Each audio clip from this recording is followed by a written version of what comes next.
All right, Bones and Beards fans, we finally finished up this property. My name's David. This is Jeremy, Beards and Bones and Beards. What we're going to do with this property, we've been working on it for a couple months now, installing stands, feeders, food plots, mineral sites. This property was nothing but woods when we first started. We come in initially and made trails all the way around the whole perimeter, and it just made access roads and had to clear for food plots and everything. The whole property was trees. So what we're going to do is just show you a little video just to kind of give you a sample of the kind of work we put in on it, and see what you think.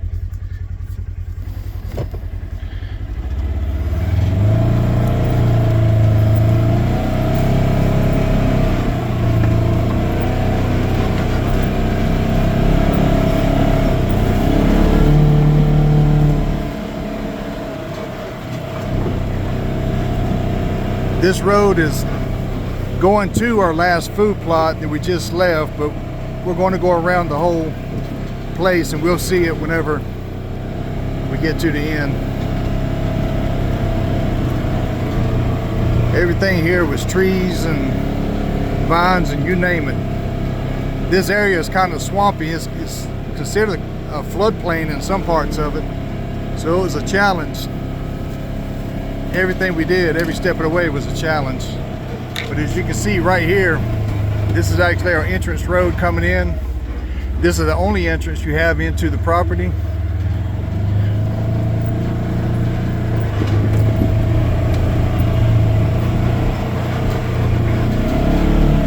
If you was going to hunt it, you'd park up there on top and walk down here to your first stand.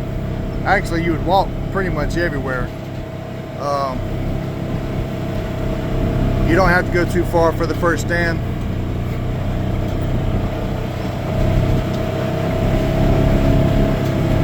This right here is food plot number 1. We had a skid steer out here using to help us put the deer blinds up, and it's kind of in the road that you walk in to go to the back of the box stand we just put up.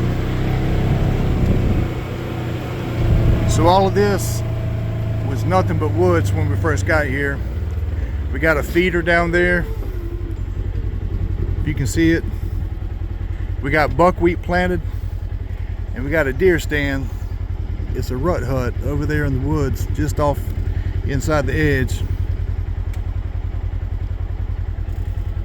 This particular food plot, we put it in buckwheat because it was on a slope, the soil was kind of poor, and we just really needed something to get there, because we plan on in the future, actually this fall, we're going to plant some kind of clover and chicory mixes in here. So we use buckwheat as a soil builder. So that's why we use buckwheat here.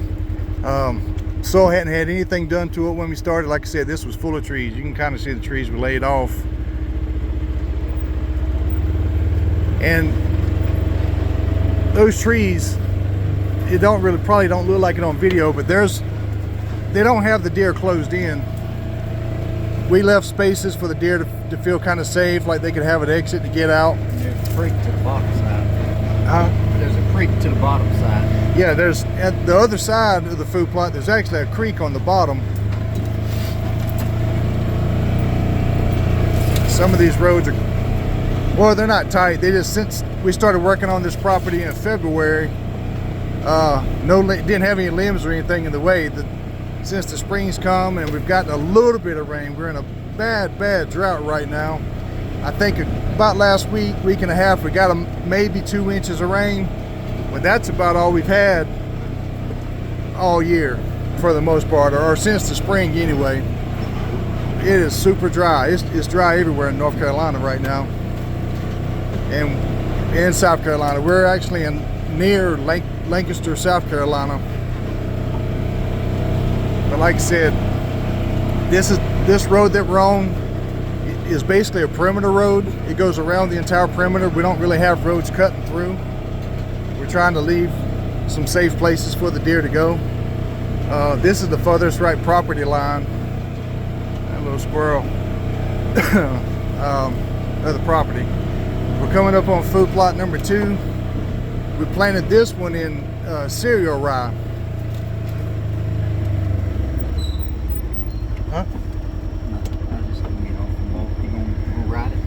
Yeah, it's gonna ride the edge.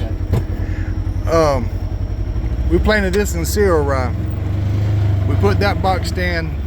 We had some part of the box stands up today. We come back today to put, as you can see, we put the ladder and the tie downs.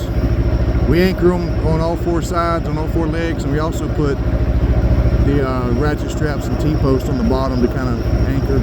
We also added the braces. The rut huts don't come with braces.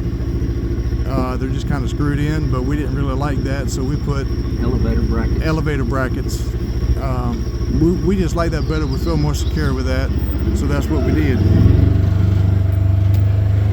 So coming out here, this is food plot number 2, but we call it the grapevine plot because if you can see, when we were clearing this, grapevines are hanging everywhere.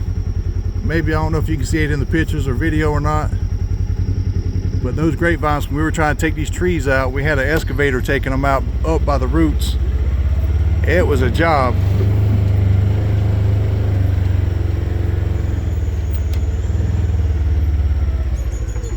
Somebody's ridden through our food plot, but if you look at the very end, you can see our feeder. It's one of those 650 pound game winner feeders.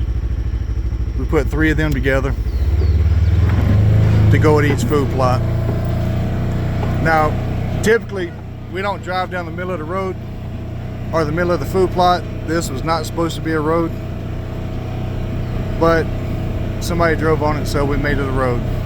For now, we've overseeded it, and it's going to come back up. We're actually going to redo this food plot in a few weeks.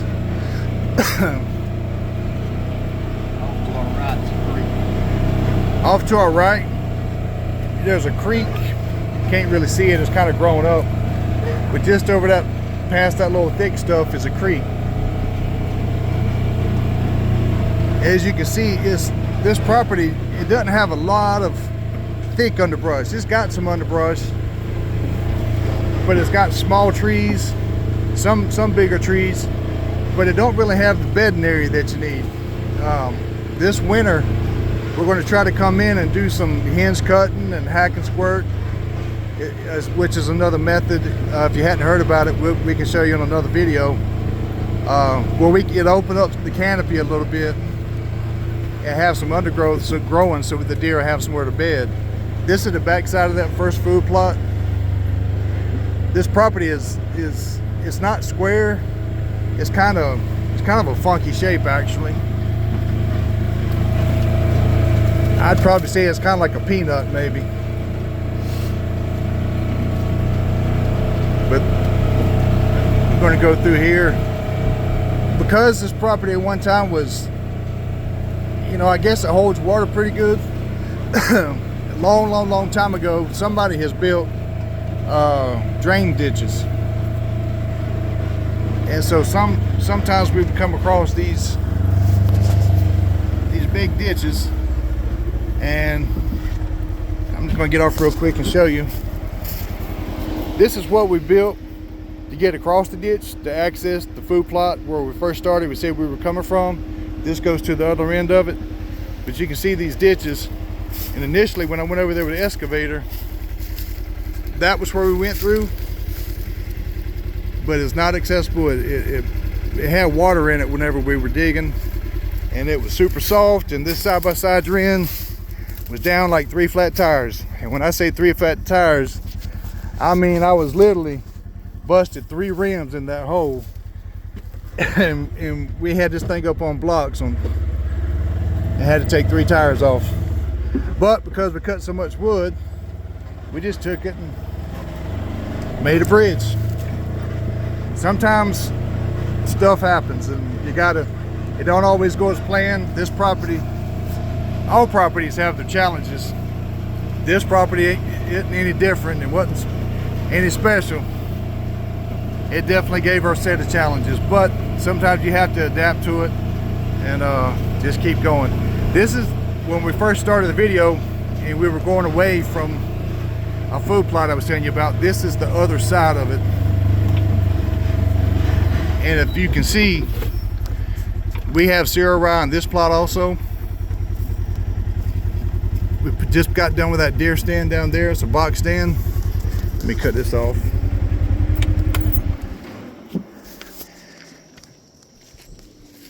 And we got the creek right here on the right. That creek is actually the property line going all the way down. And we cleared all this out. This property, it looked like that right there when we started. It's kind of narrow right here. Let's see if I can zoom out a little bit. It's kind of narrow right here, but it's kind of set off a little bit. When we build these properties and build these food plots, we do have places where we have to put stuff to, that we clear out, but we don't try to make Deerfield blocked in. Like, there's plenty of openings everywhere. We'll have a place we might stack quite a bit, but as you can see, this spot right here kind of narrows a little bit and then it opens up real wide. And if you can see it, actually I can't see it. Oh, the box stand is back there setting off in the back of the woods. Most of the time when we set our deer stands out, unless it's just open field, if it's a property like this, we like to kind of set them back off a little bit, and so they don't draw so much attention. Anyway, this is what we got. We put 3 food plots in, 3 feeders, 3 rut hut deer stands, box stands, 3 mineral sites. We got made a perimeter road, and this property is about ready to go. We're going to keep working on it. Every so often we'll come back and check. We'll load the feeders. We're going to eventually, do something with this cereal rye and do something a little different. Get ready for the fall. We'll probably recheck the soil test again and make sure to see what the pH is at. Because we had a lot of lime from this property, because this property hadn't had anything planted, and I don't know if it's ever had anything planted. So this is where we at. This property's done. If you like the video, please like, share, subscribe. That helps us get our name out there. If you like to have a food plot done and you're in the North or South Carolina area, within reasonable travel distance for us, we're based out of Rockingham, North Carolina, which is right on the line of North and South Carolina, kind of right in the center.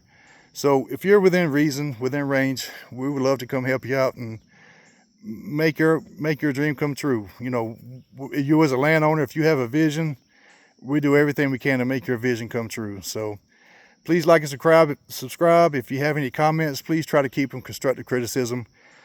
I'm a firm believer that there's no such thing as a wildlife expert. I've been doing it a long time. I'm a hunter, I'm a trapper. I do outdoor stuff, and no matter how long you do it, you always learn something new. Nobody can ever tell you they know everything. So if you have, ideas that maybe we hadn't thought about, drop them in the comments. But until then, Bones and Beards, we're out of here.